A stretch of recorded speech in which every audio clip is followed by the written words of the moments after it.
네, 안녕하십니까. 중부일보에 국회 출입하고 있는 이진원 기자라고 합니다. 유력한 라이벌인 이재명 경기도지사도 7월 1일 날 출마를 선언을 합니다. 두 분 다 공정을 화두로 제시하고 계시는데요. 이 지사 같은 경우에는 공정과 관련해서 기본소득을 화두로 띄우고 있는 것 같습니다. 우리 윤 전 총장님께서는 어떤 화두를 공정의 키워드로 제시하실지가 궁금합니다.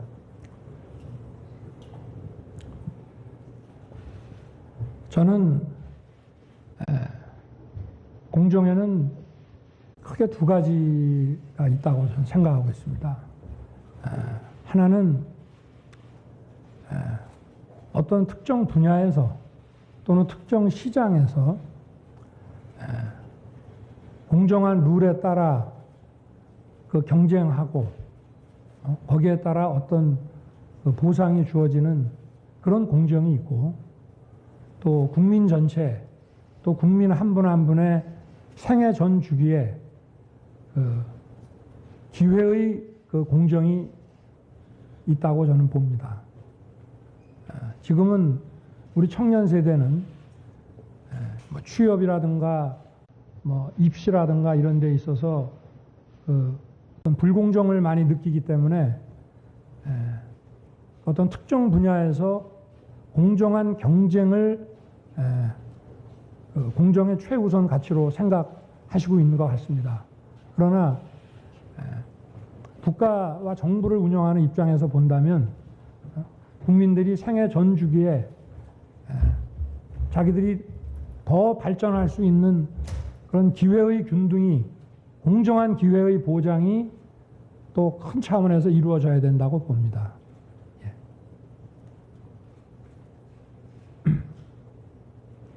네, 이번에는 오른쪽 열에서 한 분 모시도록 하겠습니다.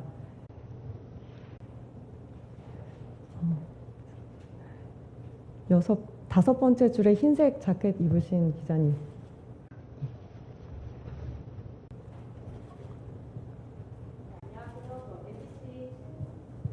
네, MBC 신수아라고 합니다.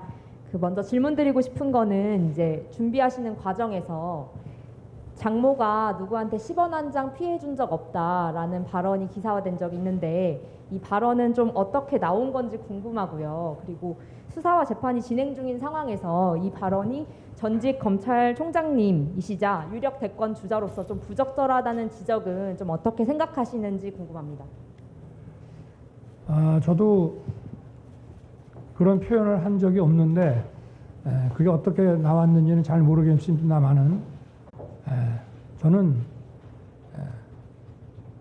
검사로 재직하는 동안이나 그 이후에나 법 적용에는 절대 예외가 있을 수 없다는 그 신념으로 일을 해왔습니다. 그리고 뭐 제 친인척이든 또는 뭐 어떠한 지위와 위치에 있던 분들이건 간에 수사와 재판, 법 적용에 있어서는 예외가 없어야 된다는 생각에 변함이 없고요. 그리고 다만 저도 그 검찰총장 시절에 많이 강조를 했습니다마는 그 법 집행이라고 하는 것은 국민들이 납득할 수 있게 공정하게 이루어져야 한다. 그래서 공정한 절차가 담보돼야 하고, 그 공정한 절차에 따른 법 집행에는 누구도 예외가 있을 수 없다. 이렇게 말씀을 드리겠습니다. 네, 다음 질문을 받아보도록 하겠습니다. 이번에는 왼쪽 열의 네 번째 줄에 가운데 계시는 기자님, 검정색 옷을 입으셨습니다.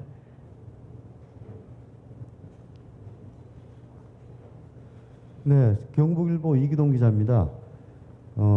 현재 최근 여론조사상 보면 여권에서는 이재명 경기지사가 선두권을 달리고 있고, 야권에서는 우리 총장님께서 지금 1위를 달리고 계신데, 그 이재명 지사를 좀 평가를 한 말씀, 이재명 지사에 대해서 어떻게 생각하고 계신지 한 말씀 부탁 좀 드리고 싶고요.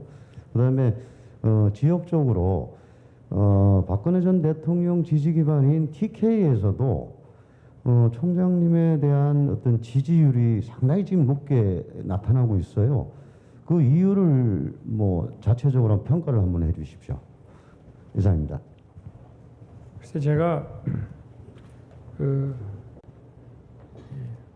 국민들께서 생각하시는 다른 대권 주자나 또는 뭐 저에 대해서 그 성원을 보내주시는 그 국민들의 그 생각에 대해서 이렇게 평가한다는 것은 좀 적절하지는 않는 것 같습니다만은 우리 저 기자분께서 물어보시니까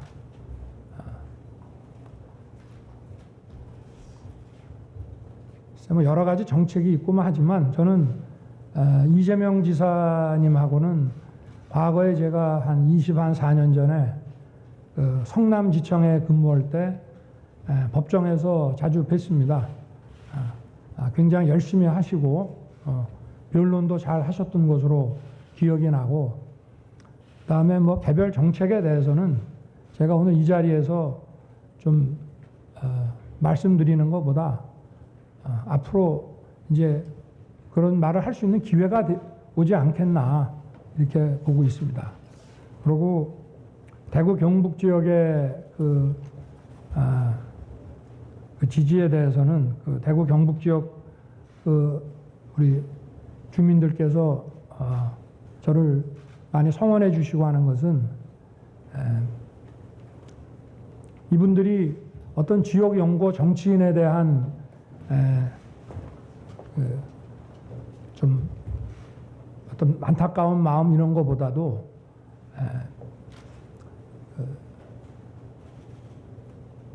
지금 이 법치와 상식이 너무 무너져 내렸으니 이거를 좀 바로 세워 달라, 막 그런 취지가 아니신가.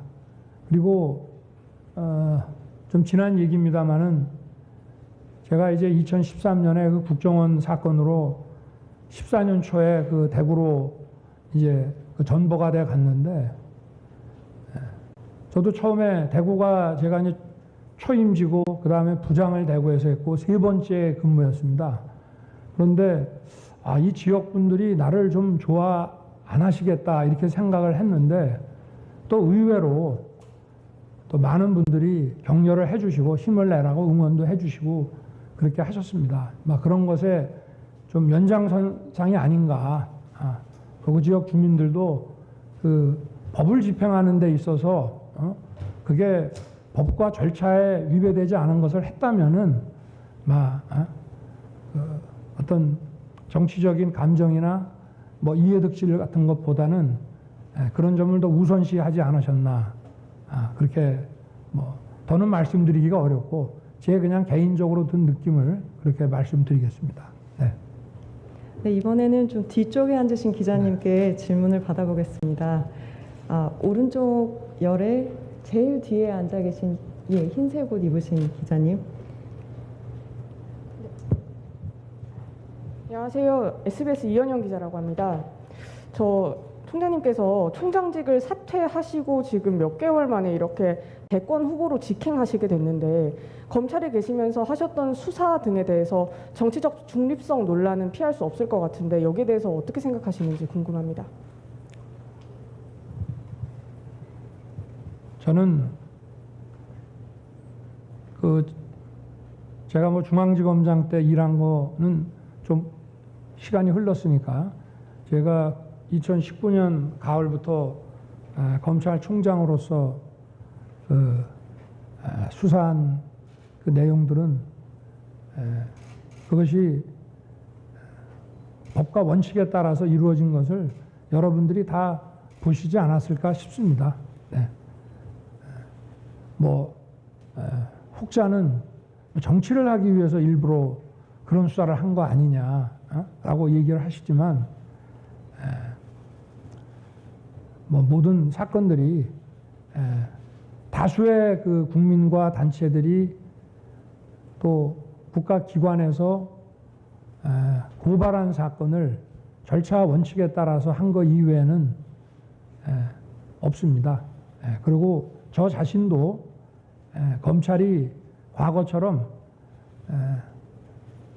어떤 그 단체나 그 사람에 대해서 장기간 내사해가지고 인지수사하는 것에 대해서는 저도 검사 생활을 해오면서 이런 거는 좀 자제하는 게 좋겠다 해서 제가 총장 시절에는 그런 수사는 가급적 억제를 해왔고, 여러분들이 아시는 그 대부분의 사건들은 그렇게 처리하지 않으면 그거는 검찰로서의 그 국민들이 기대하는 기능을 충족할 수 없는 것이기 때문에 저희들도 원칙과 상식에 따라서 일을 했다고 저는 자부합니다. 네.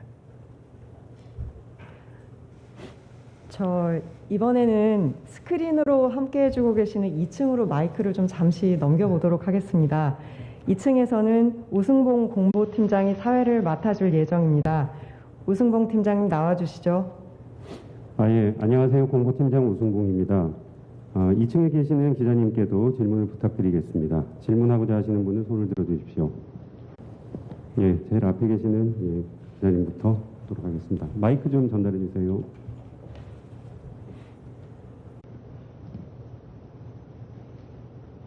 네, OBS 김민주 기자입니다. 그 정치인 윤석열 얘기를 하시러 나오신 거니까 우선 2021년 6월 29일 현 시점에 왜 꼭 많은 후보들 가운데 대통령이 윤석열이어야 하는지 알기 쉽게 설명 부탁드리고요. 두 번째는 각종 여론조사에서 차기 대선 주자 1위인데 미세하지만 추세상 조금씩 떨어지는 통계도 있습니다. 지지세가 유지되지 않아도 정권 교체에 이바지하실 생각인지 아니면 야인으로 돌아가실 생각인지 여쭙고 싶습니다. 오늘 그 OBS 우리 기자님 말씀을 그대로 답을 하다가는 제가 공직선거법 위반이 될 수도 있을 것 같습니다.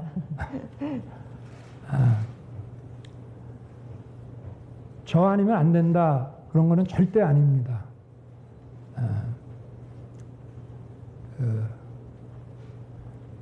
국민들께서 생각하시는 저에 대해서 기대하시는 게 있다면은 저는 당신이 오랜 세월 이 어떤 법과 원칙 또 상식과 이 공정을 구현하기 위해서 몸으로 싸우지 않았느냐. 우리가 봤기 때문에 우리가 어떤 물건을 써보고 그 물건이 좋으면 계속 구매하는 것처럼 내가 당신 몸으로 싸우는 거 봤으니 이 앞으로 우리 국가는 뭐 경제도 중요하고 다 필요합니다만은 외교안보나 경제정책이나 교육정책이나 이런 국가 모든 정책에 있어서 철학과 기본이 헌법과 법치가 지금 무너져 가지고 이런 문제들이 다 생기는 거니까 당신이 그동안 싸웠던 것처럼 정권 교체에 나서고 이런 무너진 그 법치와 상식을 바로 세워라. 저는 이런 뜻이라고 생각을 하고 있습니다. 그리고 지지세니 이런 문제에 대해서는 저는 아까도 말씀을 드렸지만 국민의 기대와 여망에 제가 외면하지 않고 당당하게 응하기 위해서 이 자리에 섰고, 그리고 일단 이 자리에 선 이상은 그런 것과 관계없이 나라가 정상화되는데 최선을 다하겠습니다. 좀 약간 명확하지 않더라도 좀 양해를 부탁드리겠습니다. 네. 예, 더 많은 기자님들에게 기회를 드리기 위해서 한 분당 한 가지 질문만 해주시면 감사하겠습니다. 이번에는 요 가운데 줄 제일 뒤쪽에 계시는 기자님 질문을 받아보도록 하겠습니다.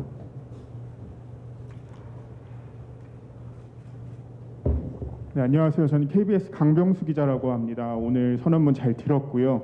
이제 정치인 윤석열로서 첫 출발을 뗀 건데, 만약에 정치인 윤석열은 그럼 지금 국민의힘 입당을 고려하고 있는지, 만약에 고려하고 있다면 왜 국민의힘인지, 이 국민의힘이라는 정당이 추구하는 가치가 정치인 윤석열과 어떤 부분에서 일치를 하는지, 이런 부분에 대해서 좀 여쭤보고 싶습니다.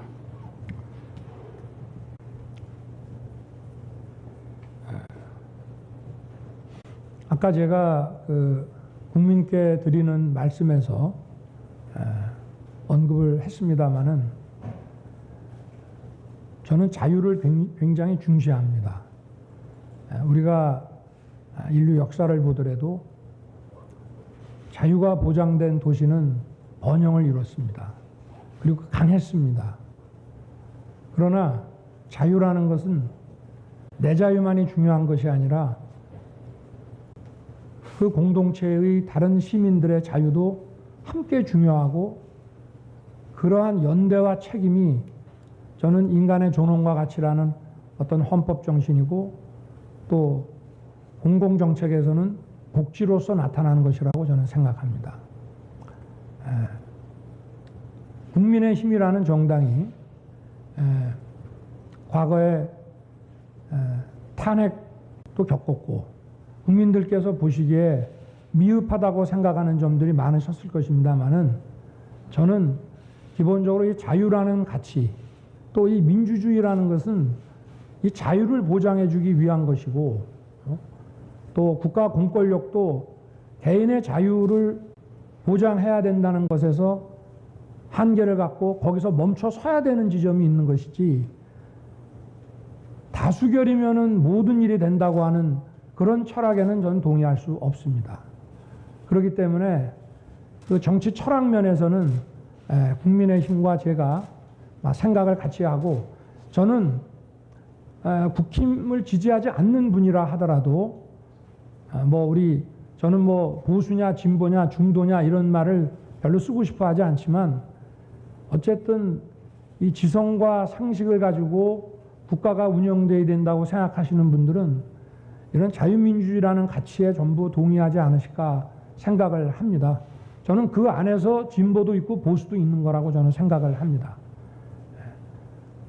그리고 향후에 제 정치 행보에 대해서는 이미 제가 이 자리에 서기 전에 말씀을 다 드렸기 때문에 그것으로 좀 가름할 수 있지 않겠나 싶습니다. 네. 예, 또 질문 받아보도록 하겠습니다. 마이크를 이쪽으로 넘겨주십시오. 예. 같이 앉으셨는데 두 분 중에 어느 분이 하시겠습니까? 예, 알겠습니다. 예, 안녕하세요. 저 아주경제 김도영 기자라고 합니다. 노태우 정부 때 김기춘 검찰총장하고요, 김영삼 정부 때 김도훈 검찰총장 이후로 첫 검찰총장의 정치 참여인데요. 그동안 검찰총장을 역임했던 분들이 정치를 하지 않았던 거는 이제 검찰의 독립성을 지키기 위해서라고 생각하는데, 이런 견해에 동의하시는지 궁금하고요. 또 총장님의 대선 출마로 인해서 검찰의 독립성이 훼손된다는 지적에 대해서 어떻게 생각하시는지 궁금합니다.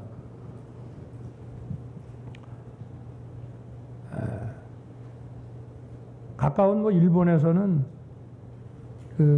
사법공무원이나 검찰공무원을 지낸 사람들이 이런 선출직에 나서지 않는 경우가 많다고 저는 알고 있습니다.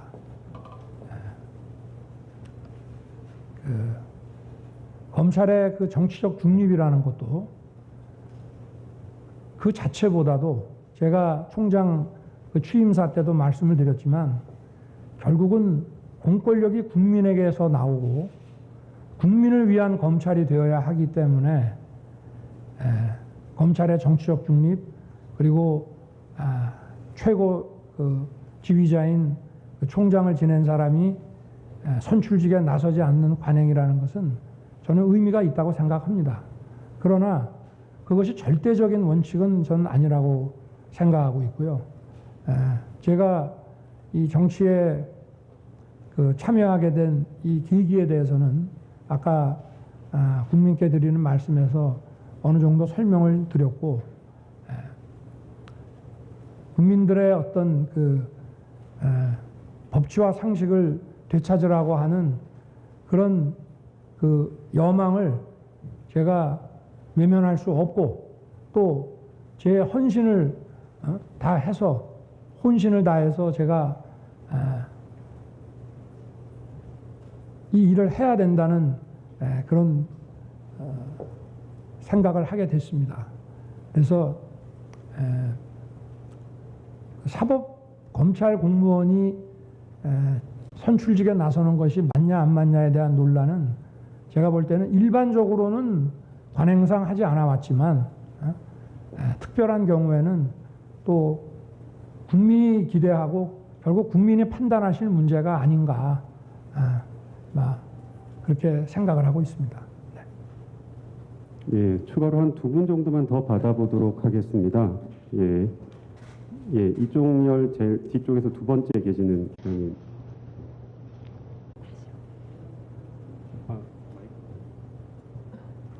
네, 시사인 문성현 기자입니다. 그 3월 검찰총장직 사퇴하실 때 기자들 앞에서 하셨던 말이 좀 더 구체화됐다는 느낌을 받았는데요. 뭐 현 정부 문제점 짚어주셨고 어떻게 해결해야 하는지에 대해서 말씀을 해주셨는데, 근데 그때도 그랬고 지금도 마찬가지로 그 역할을 왜 윤석열 검찰총장이 해야만 하는지에 대한 설명이 좀 다소 추상적이라는 느낌이 듭니다. 어떤 무너진 법치와 상식 바로 세워달라는 뭐 국민 요구가 있다는 거 외에 왜 정치 참여를 해야겠다고 직접 본인께서 생각을 하셨는지 그 이유를 조금 더 구체적으로 설명해 주셨으면 좋겠고요. 좀 괜찮으시다면 계기가 있다면 그렇게 좀 설명을 해 주셨으면 좋겠습니다. 그리고 박근혜 이명박 전 대통령과 뭐 이재용 부회장 사면에 대한 의견도 함께 여쭙고 싶습니다.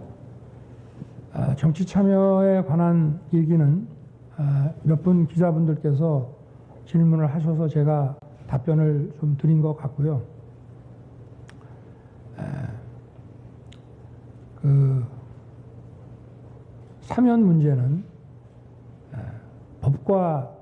법을 적용하는 문제가 아니고 그거는 국민들의 그 민심을 살펴서 정치적으로 결단해야 되는 그런 문제입니다.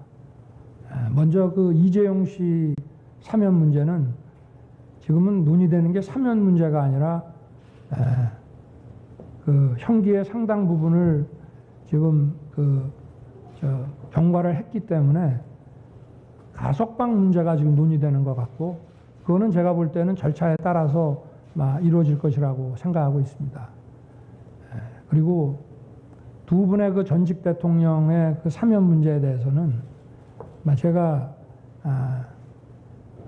명확하게 이 자리에서 말씀드리기 사안은 좀 아니고, 이거는 현직 대통령이 판단해야 될 그런 문제입니다. 그러나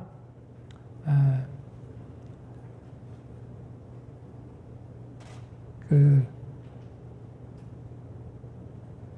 연세도 있고 또 여자분인 두 전직 대통령의 그 장기 그 구금에 대해서 안타까워하는 국민들도 많이 있는 것으로 알고, 저 역시도 그런 국민들의 생각에 어느 정도 공감하는 부분이 있다는 말씀만 드릴 수 있을 것 같습니다. 네.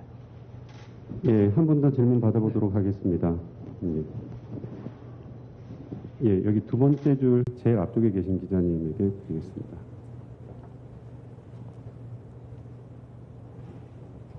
네, 연합뉴스TV 방현덕입니다. 국민의힘 입당에 대해서 말씀해 주셨는데요.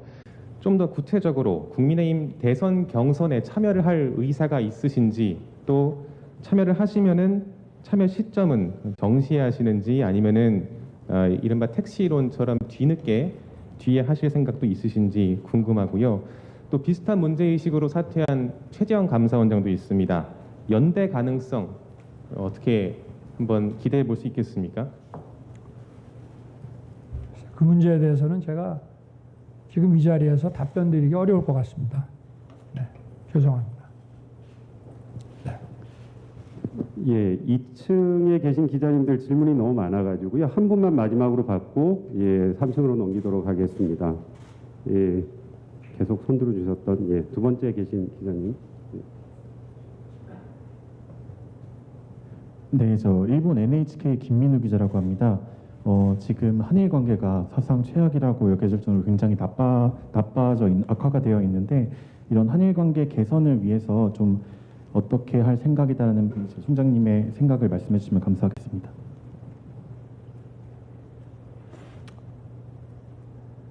지금 한일 관계는 뭐 국민 여러분들께서 다 아시겠지만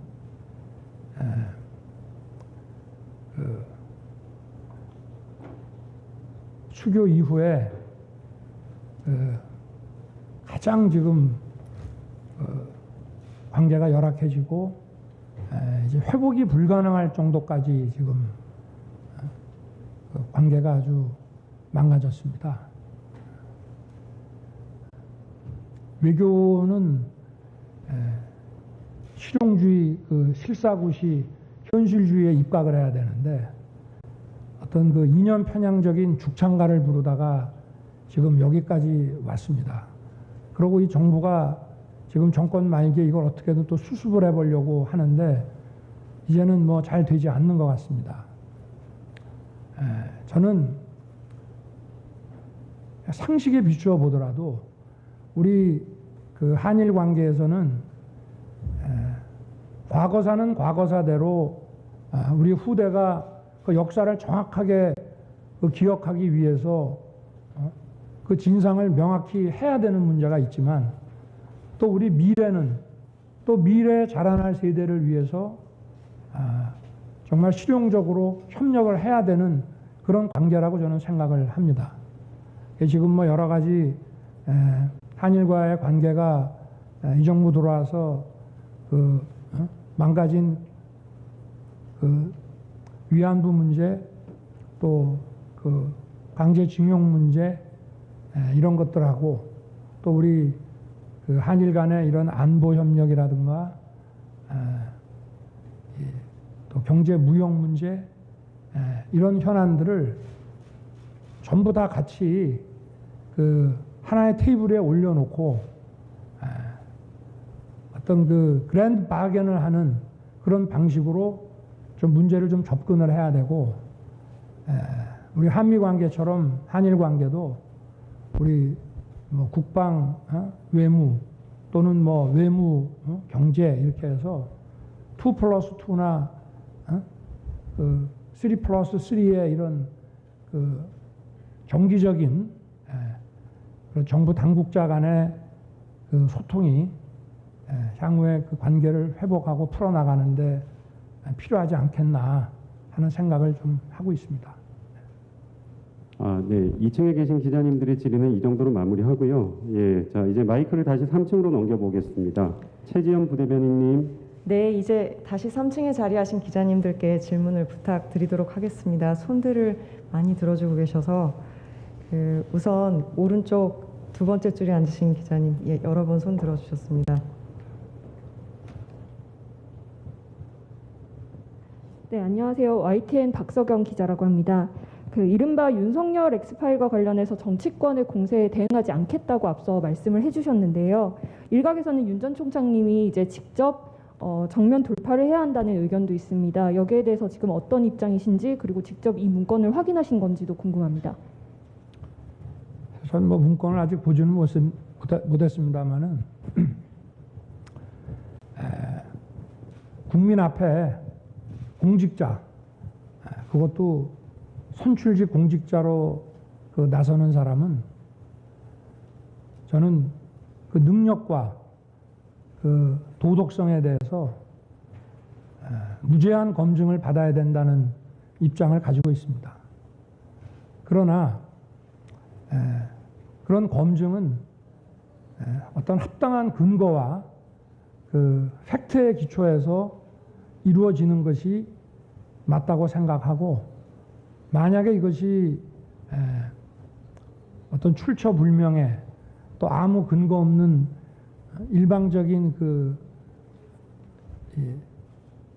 마타도를 시중에 막 유포를 한다든가 하면은 이거는 국민들께서 다 판단하실 것으로 생각합니다. 저는 어떤 그 저의 국정수행 능력이나 또 저희 그 도덕성과 관련해 가지고 어떤 합당한 근거를 가지고 저에게 제시를 하시면 제가 국민들이 궁금하지 않으시도록 제가 상세하게 설명을 해드릴 생각입니다.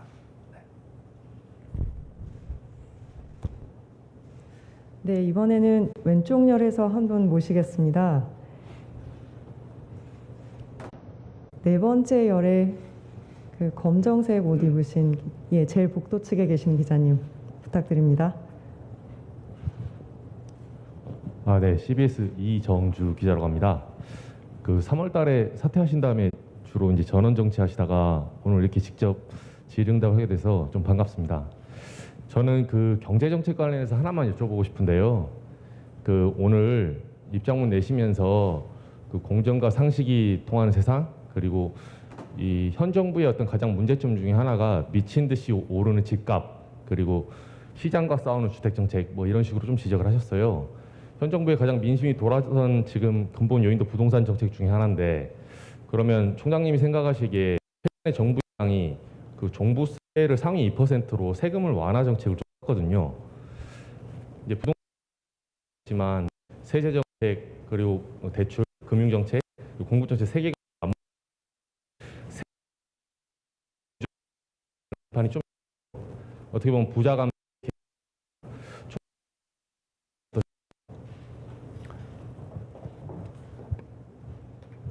지금 이제 주택 정책이라고 하면 그 목표가, 정책은 어떤 목표가 있어야 되지 않겠습니까? 지표하는 거는 이 의식주 중에 어떻게 보면 그 개인으로 볼 때는 먹는 게 제일 중요하지만 사회생활과 또 가족이나 입장에서 볼 때는 이 주거라는 게 제일 중요한 문제이기 때문에 가격을 안정시키고 가격을 떨어뜨리겠다는 생각만 가지고는 저는 어렵다고 봅니다. 가격이 예측 가능하고 안정되고 오르더라도 서서히 오르고 또 가격이 떨어지더라도 서서히 떨어져야 맞물린 다른 금융이라든가 이런 문제하고도 다 원만하게 사회에 어떤 부작용을 주지 않는 것인데, 종부세를 뭐 감세하고 그 종부세를 상향시켜 가지고 상위 1%로 상향시키냐 안 시키느냐에 그 문제는 저는 큰 의미는 없다고 봅니다. 이 종부세라는 것을 다시 전면적으로 재검토를 해야지, 종부세에 대한 여론이 안 좋으니까 그건 아주 최고의 부자들한테만 때릴 테니까 그건 걱정하지 마라, 이게 중요한 것이 아니고, 국민들이 안정된 예측 가능한 집값을 가지고 필요할 때 필요한 종류의 주택을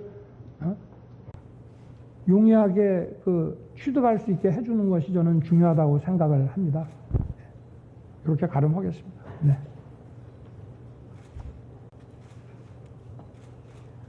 네, 이번엔 오른쪽 열에서 모시겠습니다. 그 네 번째 줄에 보라색 옷 입으신 기자님.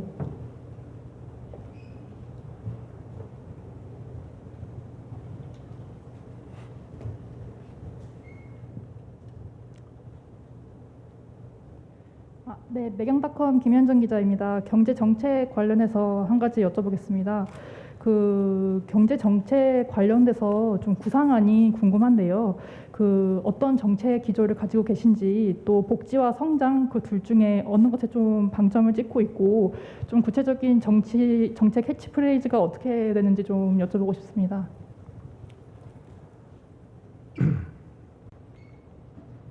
저는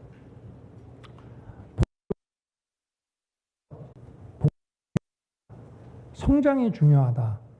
성장을 해야 할 거 아니냐. 그런 그 생각에 대해서는 조금 거리를 두고 제 생각하고는 다릅니다. 저는 지속 가능성이라는 것에 방점을 두고 싶습니다.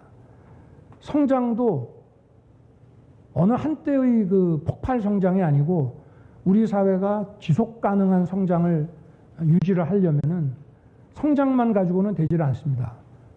그 과정에서 좀 낙오되거나 또는 다른 이유로 인해서 그 취약한 입장에 있는 사람들을 또 챙겨야만 지속 가능한 성장에 동참할 수가 있고, 또 지속 가능한 성장에 필요한 그 노동에 가족이나 가까운 사람들의 그 어떤 여러 문제를 지속 가능한 성장에 기여를 할 수가 있는 거기 때문에, 그런 차원에서 본다면 복지와 그 성장이라는 것은 지속 가능성이라는 것을 하나로 그 기준을 가지고 묶을 수 있다고 보고, 또 복지라는 것도 그 지속 가능한 재정이 있어야만 복지도 제대로 집행이 될 수 있는 거기 때문에, 저는 복지와 성장이라는 것은 어느 게 중요하다고 얘기할 수가 없고, 지속 가능한 성장을 위해서는 복지가 필요하고, 또 그 지속 가능한 복지 재정을 위해서는 성장이 필요하기 때문에 두 개는 어떤 한 문제라고 저는 보고 있습니다. 제가 아까 국민께 드리는 말씀에서 자유민주주의의 그 자유라는 것이 우리가 자유를 지키기 위해서 외적이 침입했을 때 그 자기가 자유 지키겠다고 혼자서 지킬 수는 없는 거 아니겠습니까?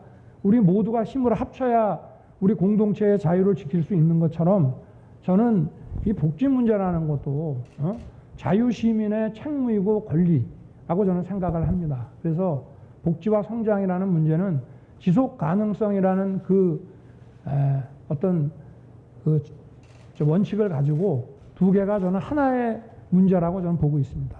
네. 네, 다양한 말씀을 나누셨는데요. 오늘 어떻게 그러면 질문을 조금 더 부탁드리도록 하겠습니다. 아까 사실 가장 먼저 손을 들어주신 분이 계셔서 왼쪽 열에 네 번째 줄에 조금 더 저 바깥쪽에 계시는 네, 안녕하십니까. 신화일보 석대성이라고 합니다. 문재인 정부에서 내세웠던 것 중에 하나가 검찰 개혁이었는데 이 검찰 개혁에 대해서는 어떤 생각을 갖고 계셨는지 궁금하고요.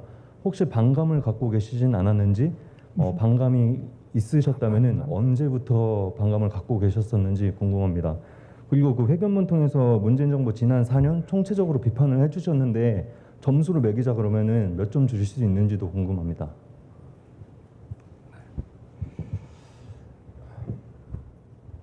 현 정부에 대한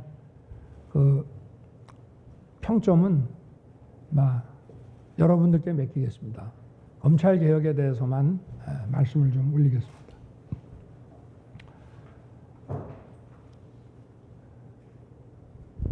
저는 검찰 개혁을 반대한 적이 없습니다. 그리고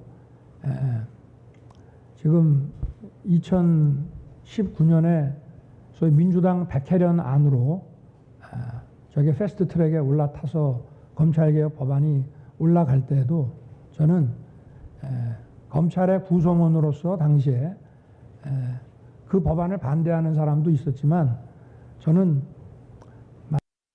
보고 그 법안에 대해서 지지를 했습니다. 저는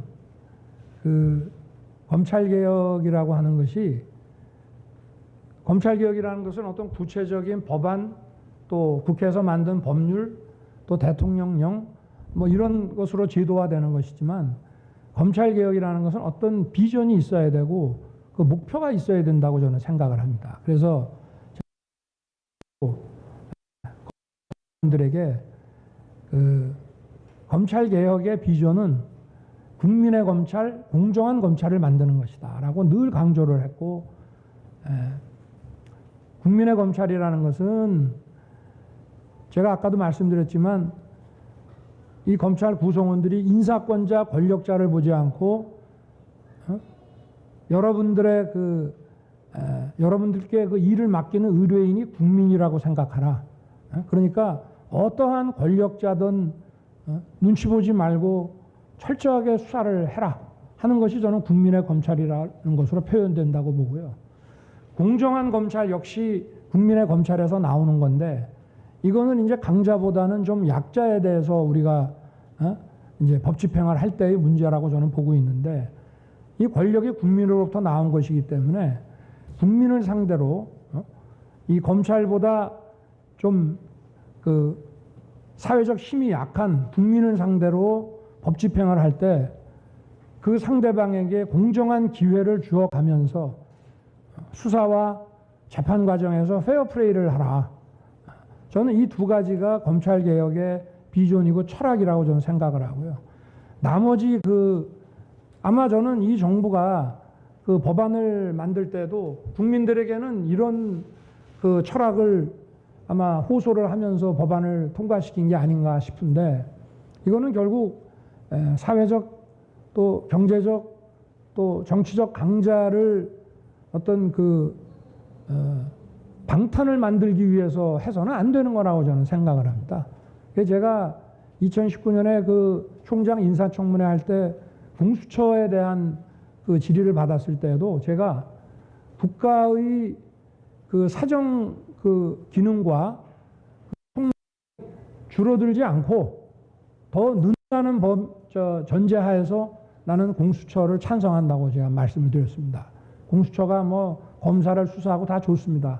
그러나 권력의 비리를 제대로 감시하고 또 열악한 국민을 상대로 법 집행을 할 때는 더욱 공정한 기회를 보장해 주면서 가야 된다. 저는 이것이 검찰개혁의 요체라고 생각하고 아마 제가 쉬운 말을 너무 어렵게 지금 말씀을 드리는 건데 국민 여러분께서도 제가 좀 너무 어렵게 말씀드려서 그런지 모르지만 아마 여기에 대부분 동의하시지 않겠나. 그래서 그런 차원의 검찰개혁이라면은 그걸 반대한다는 거는 저는 정상이 아니라고 생각합니다. 네. 질문 한 가지 정도 더 주시면 좋을 것 같습니다. 네, 이번에는 오른쪽 열에 요 세 번째 줄에 계시는 기자님, 가장 복도 쪽에요. 네.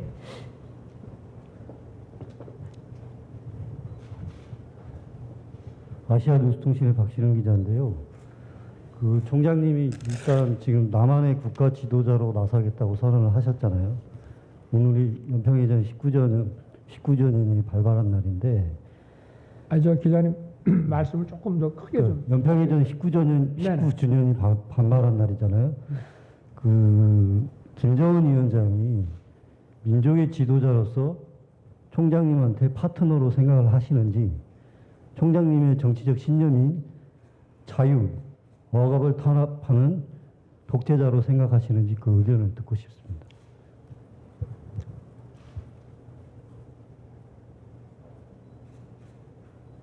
어느 한 국가의 지도자에 대해서 그 막연한 환상이나 또는 막연한 어떤 부정적인 생각을 저는 가질 필요가 없다고 생각합니다. 그 국가를 끌고 나가고 어떤 그 국가적인 행위를 하는 것을 저희가 보고 판단해야 될 문제이지. 그리고 우리가 군사적으로는 저도 검찰총장 인사청문회 때 북한을 주적이라고 제가 규정을 했습니다마는 주적이 있어야 국방도 제대로 국방 교육도 세우고 훈련도 할 거 아니겠습니까? 실체가 어떤지를 알아야 그 나라의 작전과 군사 상황을 알아야 우리가 대처를 할 수 있기 때문에. 그러나 군사적으로 주적이라고 해서 우리가 한반도에 이런 지속적인 그 평화를 구축해 나가는데 협력할 거는 협력하고 저는 이렇게 해야 된다고 생각합니다.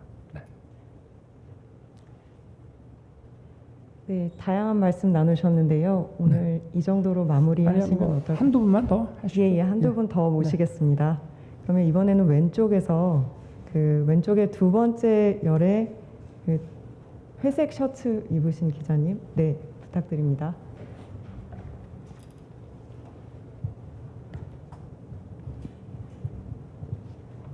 네, 서울경제신문 조건영입니다. 조국 전 장관이 조국의 시간에서 윤 총장이 압수수색 전후 청와대 핵심 관계자에게 연락해 사모펀드를 이유로 조국 불가론을 설파했다고 서술했습니다. 또 김의겸 열린민주당 의원은 페이스북에 문재인 대통령에게 조국만 도려내겠습니다 라고 보고했다고 적었습니다. 이런 사실이 있으신지 궁금하고요. 조국 전 장관에 대한 수사에 착수하기 전에 사모펀드나 입시비리 의혹을 혐의가 되는 것이라고 확신하신 게 맞는지, 또는 그 수사에 착수하기 전에 예상했던 범위와 실제 수사로 드러난 범죄 혐의에 어느 정도 차이가 있었는지 궁금합니다. 그러니까 아까 말씀하시는 거 제가 수사에 착수하기 전에 그런 얘기를 했다고 지금 그런 사실 없습니다. 네. 수사 착수하기 전에 청와대 관계자와 무슨 누구만 도려내겠다 그다음에 사모펀드 우는 이런 거는 수사 착수하기 전에는 한 사실이 없고요. 그래서도 안 됩니다. 수사 착수라는 게 이제 압수수색으로 시작이 됐는데 압수수색을 하기 전에 그걸 예고하는 그런 시그널을 준다는 거는 그거는 수사의 그 상식에 반하는 거기 때문에 그렇게 좀 이해해 주시면 될 것 같습니다. 네. 네, 이번에 오른쪽에 계시는 기자님들 중에 네 번째 줄 가운데 계시는 셔츠 입으신 기자님 부탁드립니다. 네, 저 머니투데이 안채원 기자라고 합니다. 지금 최재형 감사원장과 자주 비교 대상이 되고 계시는데 최재형 감사원장과 비슷한 점과 다른 점은 무엇이라고 생각하시는지 간략하게 답변 부탁드립니다. 참 어려운 질문이네요.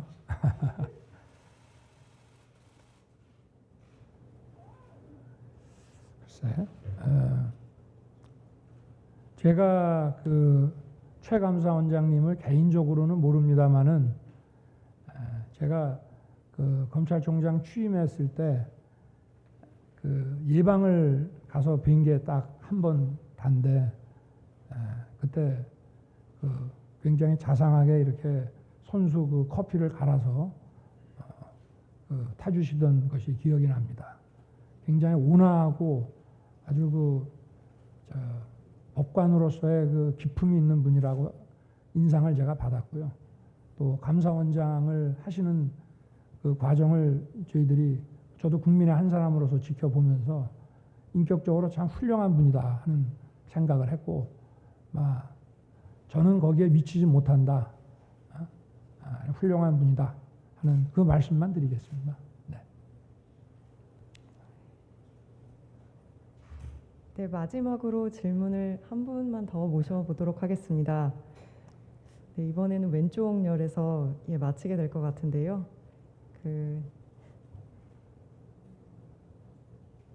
넷째 줄에 계신 흰색 셔츠 입으신 기자님 부탁드립니다.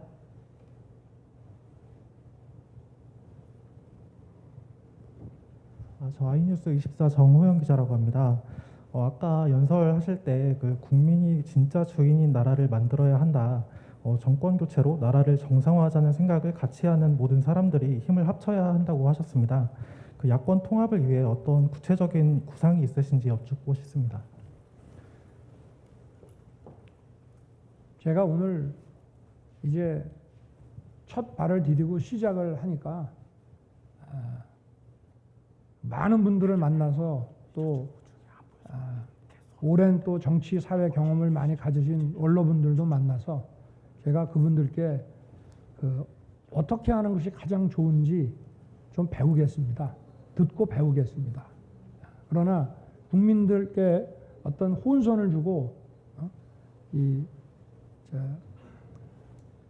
불안감을 갖게는 절대 안 할 테니까 그런 부분에 대해서는 국민들께서 염려하지 않으셔도 저는 된다고 그래 생각을 하고, 오늘 우리 기자님 말씀에 제가 질문에 직접 직답은 되지 못한 것 같지만 이 정도로 좀 이해를 해주시고 좀 부탁드리겠습니다.